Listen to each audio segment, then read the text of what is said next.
Hi, my name is Jacob Cheriyan and I'm a speaker and ministry director at Life Focus Society, and I welcome you to the Stay Strong series.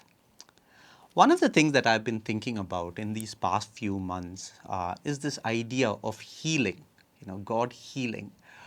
It's interesting that the Gospels records 3 years of Jesus's public life. The Son of God here on this earth, one time in history, and only 3 years of his public life that is recorded, and out of which a significant portion is dedicated to miracles of healing.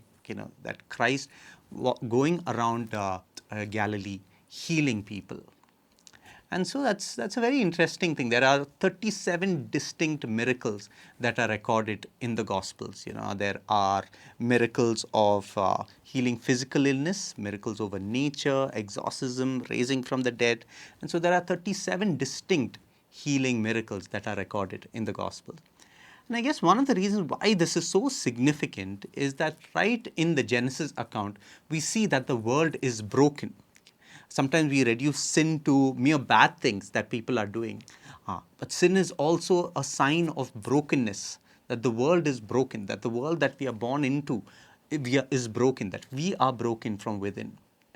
And so it is in this broken world that we exist.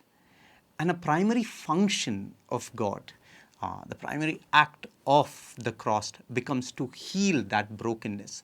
That Jesus, in and through his death, is healing us from within, is changing us, is moving us away from the sin that is there in the world, by cleansing us from that and then leading us to eternal life.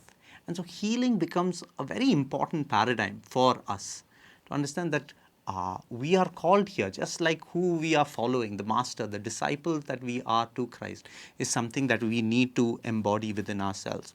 Now, one of the difficulties that we find in this is that how do we even think about healing in this age, in the 21st century, with modern medicines and the biological nature of sickness and illness. And so it becomes very, very difficult for us to navigate these space.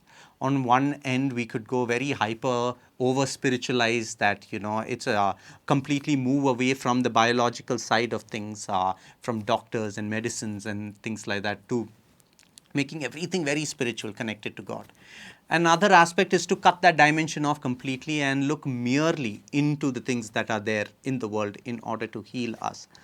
And I guess our task as Christians is to be able to understand how does all of this fit into our holistic healing, us healing from within, that the biological, the medical, these are all very intrinsic part that makes us who we are.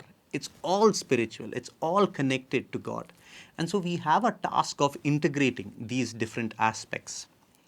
And so I guess if we as Christians can humbly posture ourselves in this nation as we are called to heal, that we are called to serve this nation and bring healing in this nation, that could radically change our perception as a community of what we contribute to this nation and what we become as a group. Thanks.